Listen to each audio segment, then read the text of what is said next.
லோகேஷ் கனகராஜ் இயக்கத்தில் ரஜினிகாந்த், நாகார்ஜுனா, ஸ்ருதி ஹாசன் மற்றும் பலர் நடிப்பில் ஆகஸ்ட் 14ஆம் தேதி வெளியான படம் கூலி. ரஜினியின் நெருங்கிய நண்பரான சத்யராஜ் மரணம் அடைகிறார். இவருடைய மரணம் இயற்கையானது என அனைவரும் நம்பிக்கொண்டு இருக்கும் நிலையில் அவர் கொலை செய்யப்பட்டு இருக்கிறார் என்பதை ரஜினிகாந்த் கண்டுபிடிக்கிறார். சத்யராஜின் மரணத்திற்கு என்ன காரணம், உண்மையாகவே ரஜினிகாந்த் யார் என்பதுதான் படம். 400 கோடி பட்ஜெட்டில் உருவான இந்த படம் சுமார் 600 கோடிக்கும் அதிகமாக வசூலித்தது. படம் வெளியான முதல் நாள் மட்டுமே 151 கோடி வசூலித்து தமிழ் சினிமாவில் புதிய சாதனையை படைத்தது இந்த படம்.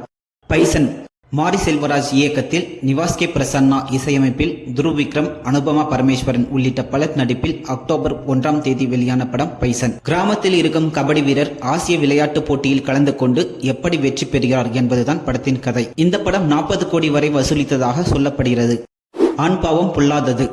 ரியோராஜ், மாளவிகா, மனோஜ் மற்றும் பலர் நடித்திருந்த படம் ஆண் பாவம் பொல்லாதது. ஆண் பெண் உறவுகளில் உள்ள சிக்கல்களையும் ஈகோ பிரச்சனைகளால் விவாகரத்து வரை செல்லும் கணவன் மனைவி உறவையும் நகைச்சுவை கலந்த சூழலில் சித்தரிக்கிறது. ஜோ படத்திற்கு பிறகு ரியோராஜ் நடித்துள்ள இப்படத்திற்கு ரசிகர்கள் மத்தியில் நல்ல வரவேற்பு கிடைத்தது.